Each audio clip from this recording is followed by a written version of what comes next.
I had a tummy tuck with muscle repair in May 2024, and I am going to give you just a little insight into my recovery process.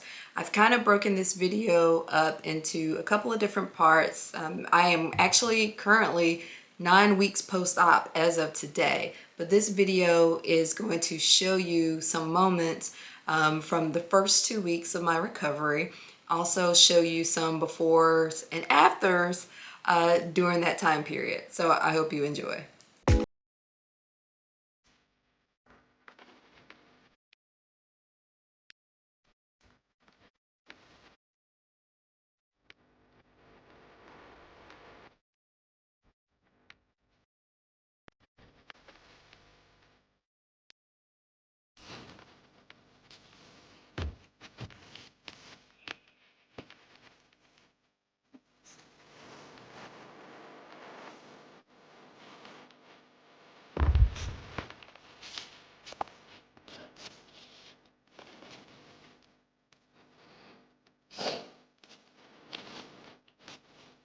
So to kind of give you an idea of my recovery process, first of all, I'll say that I set myself up in our loft. We have a sectional in our loft. I bought a wedge pillow set. I didn't have a recliner. I bought a wedge pillow set, and I was able to sit it in the corner of that sectional. And with that, I was able to sit upright. I was able to keep my legs bit in the beach chair position that they call it. I was able to sleep upright in that position with the help of that wedge pillow set. So that's kind of where I set myself up for the next couple of weeks, was just on a sectional in our loft upstairs.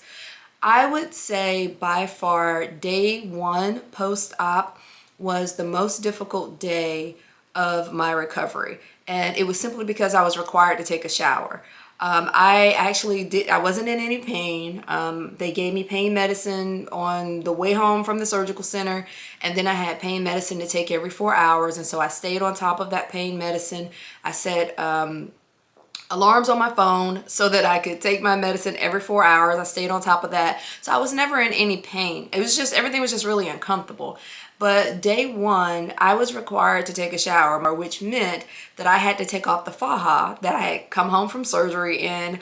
And I had a drain, and the drain was snaked through the faja. So my husband, of course, had to help me unsnake that drain. I was hunched over pretty bad. So he stood there with me, held my hand while I was in the shower. I did not buy a shower chair. He stood there and held my hand and made sure that I didn't fall while I showered. Now, I will say that it was very uncomfortable, just simply because you're hunched over, right? You're hunched over, you're walking, you're standing upright in the shower. We have a stone shower floor. I started to develop a backache. So when I, stood there 5-10 minutes and your back is just aching, and you really can't get any relief until you kind of sit up or sit back down.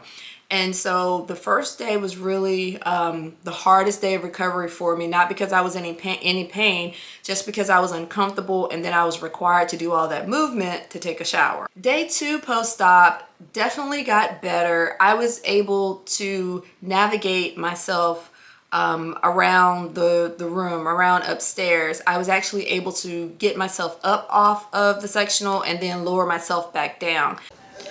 I am on my way to the restroom. I am hunched over. I'm just kind of walking slow, taking it slow. It's crazy, but I am getting there, slowly but surely. Day two post-op.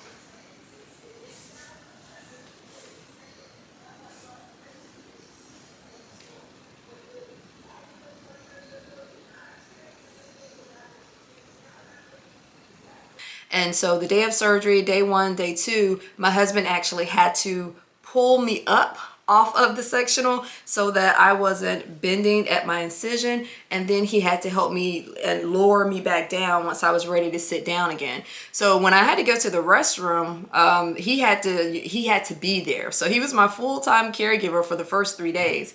And so day 2 was by far the best day, I would say, simply because I was able to push myself up off of the sectional using my arm strength and my thighs. Pushing yourself up is all in the arms and the thighs when you cannot use your core. So pushing myself up off of the sectional, lowering myself back down on the sectional was all in my arms and thighs. I kind of got the hang of it by day 2, and so that meant that I could get up off of the sofa and go to the bathroom on my own. And so day 3, he went back to work. He was still in the house, still working from home, but he wasn't there for me around the clock. He did make sure that I had my meds, that I had snacks nearby, that I had drinks. He made sure that I ate. So any of the meals, you know, at lunchtime, he took lunch and he prepared meals for us and brought my meal upstairs. But he wasn't there around the clock. I didn't need him around the clock anymore because I could actually get up and move about on my own. He did still help me with my shower on day 3. Again, he just kind of stood there, held my hand when I needed him to, help me undress and dress again, because, you know, with that drain, you have to be very careful with the drain because it was actually stitched to my side. And so where it was stitched to me was very tender. And so I didn't want to, you know, make any sudden movements or yank it or, you know, jerk it out or anything like that. So he helped me with the dressing part of it. But beyond that, I was able to move and navigate on my own. Now, day 4 is kind of when all hell broke loose. Again, I was in no pain. I had no pain. Everything was just uncomfortable. Day 4, I was so over having to wait on my husband to shower. I was like, okay, I'm gonna try this on my own. Now, mind you, I'm still very hunched over. I still have the drain in, so it's hard to navigate this drain, but I was able to, you know, get up and get to the bathroom. I started to undress myself, and I realized that I could not take off my compression socks. I could not bend over and take them off whatsoever. So I'm like, okay, I'm just gonna leave them on, and I'm gonna shower with these compression socks on. Well, that was a bad move, but I decided to do it. So I get in the shower, and I got these compression socks on, and I am just miserable. He's not there to hold my hand, to hold me up. You know, I'm hunched over, my back is killing me. And so I get out the shower and I'm standing there at the counter in the bathroom. I am cold, I am wet, I have these wet compression socks on. Now, I couldn't get them off to get in the shower. I don't know what made me think I would be able to get them off when I got out of the shower, but no, I could not. And so I'm standing there thinking like, okay, how am I gonna get these wet compression socks off? And the answer was, you're not. You need your husband to come help you. And it was in that moment, I just felt so helpless. Like that was the moment where it was just kind of like, oh my gosh, can I not do anything for myself? And so I started a sympathy cry. And it wasn't, you know, I wasn't crying because I was emotional. I was crying because I wanted my husband to come help me, to be quite honest. And so I started this sympathy cry, and I got a little louder and got a little louder so he could hear me. He comes rushing in to save the day, of course. And he's like, well, why did you wait on me? And I was like, I just wanted to take a shower on my own. And so he helps me, you know, get out of these wet compression socks and towel off and get dressed. Now, by this time, I had been standing there about 10 minutes. And again, I was wet because I couldn't towel off, and I was cold because I couldn't put clothes on by myself. I truly needed help. I did stop my meds on day 4. So I was on Oxy, and I was on Oxy 1 every 4 hours around the clock. And like I said, I set my phone for an alarm. So every 4 hours it would go off. I would take an Oxy. It would kick in about 45 minutes later. I would be asleep about an hour, 15 minutes later, and then I would sleep for a couple of hours. I would wake up, the alarm would go off, and it was time to do it all over again. I got to the point on day 4 where I was like, you know what? I'm kind of over the Oxy. It's a narcotic. I wasn't in any pain whatsoever. And I'm like, why am I still taking this?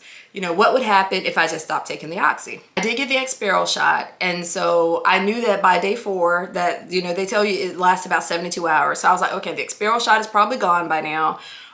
So I was really nervous about stopping the oxy, but at the same time, I was like, okay, I'm kind of over this cycle of being drugged.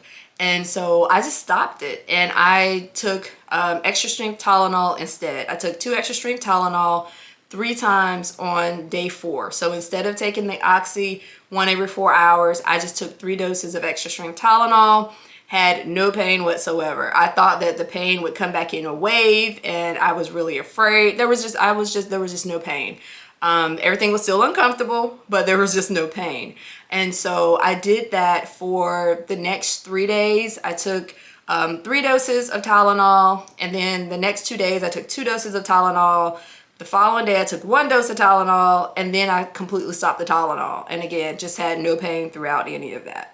Day 5 and 6 were pretty uneventful. It was just kind of more of the same. Using the bathroom, going back to the couch, watching TV. It was just kind of more of the same. There wasn't really anything eventful that went on day 5 and 6. Again, I wasn't on the oxy anymore, so I was more alert, and I wasn't sleeping as much because I had stopped the oxy.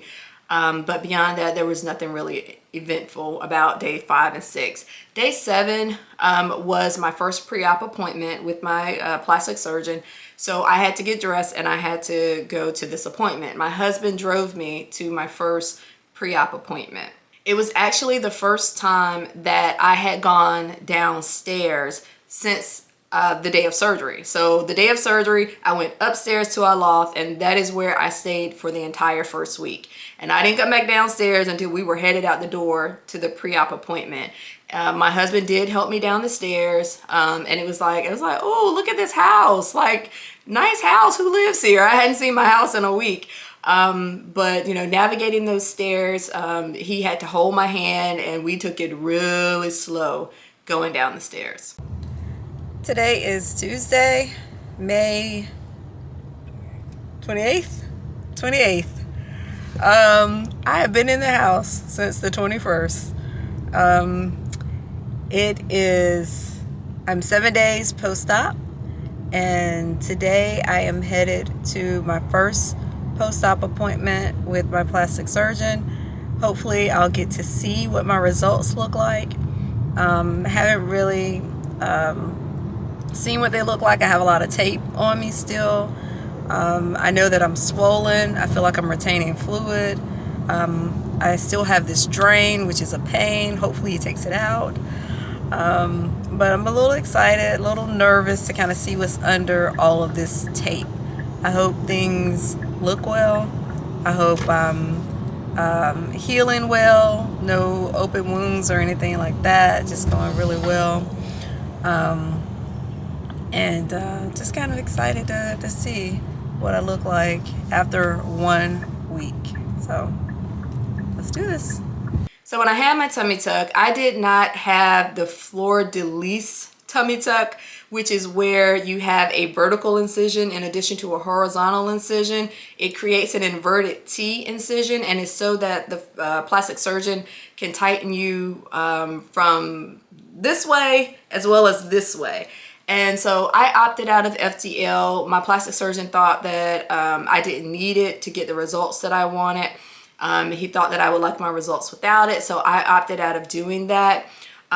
So it meant that I had some loose skin around my abdomen still, a little loose skin. I was fine with that. You know, that was the trade-off for not having the vertical incision and not being pulled extra tight. I didn't want the snatch look. I didn't want to be pulled extra tight.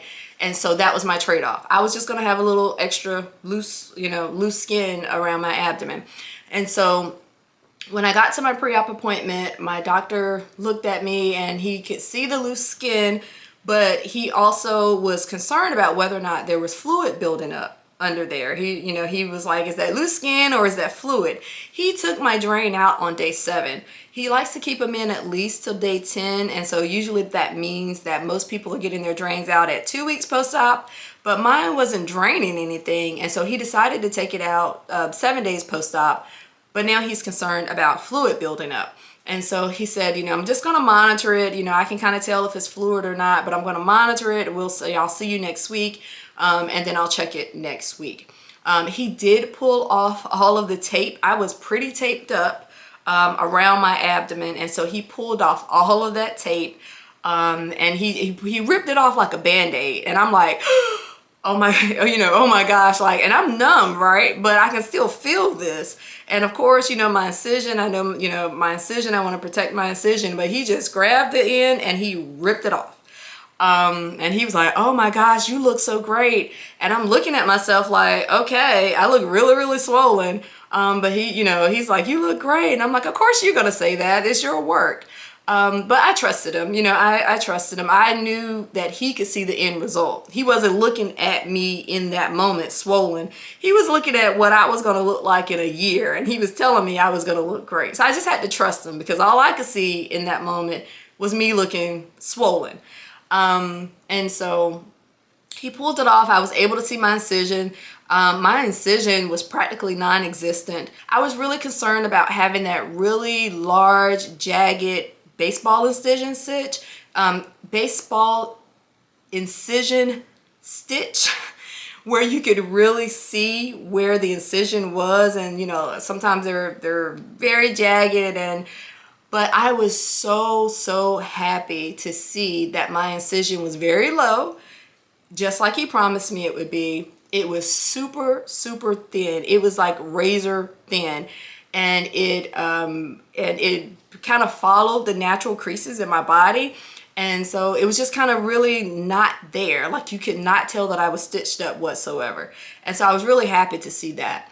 He did also say that he wanted me to try to stand up some more. And so, you know, he said, just make it a point to try to stand up a little bit more, be more deliberate about it. So that was day 7 and my first post-op appointment with my plastic surgeon. So not a whole lot went on week 2. It was just kind of more of the same, and me trying to make myself stand up a little bit more, like he said. On day 9, my son had a band concert, and I went to this concert because I wanted to support.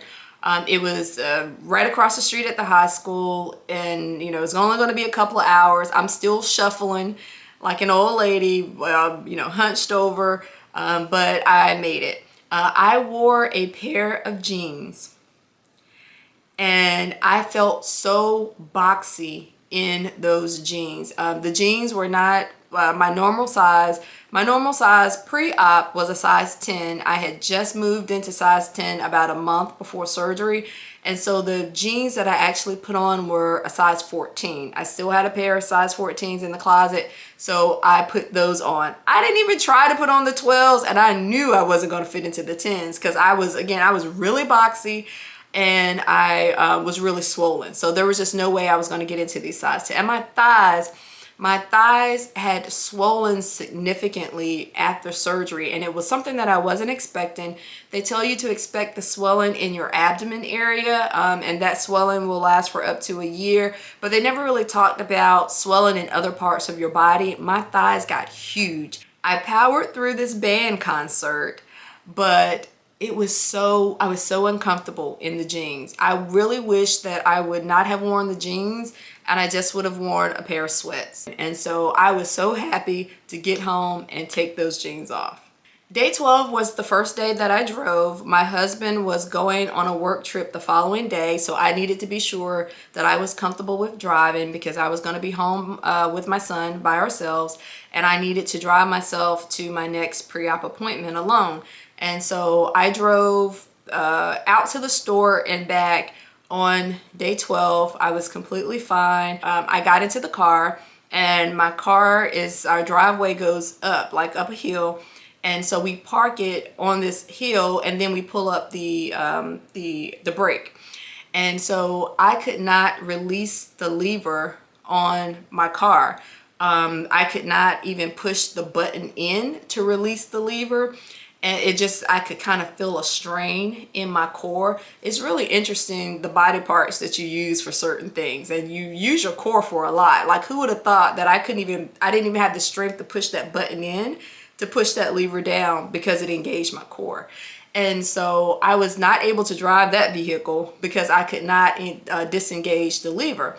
I had to drive a different vehicle that was parked in the garage that didn't have the brake up. Day 14 was my second post-op visit. And so I went to see my plastic surgeon. So I am 14 days post-op tummy tuck and muscle repair. I am here to see my plastic surgeon. He requires his patients to come in once per week for the first 3 weeks, and then after that you go in on a monthly basis. And so I am looking forward to this. This is my second visit with him. This will be my second week. I have some questions for him. I was not prepared for the swelling in my thighs. So, you know, I literally ran a half marathon 2 days before my surgery.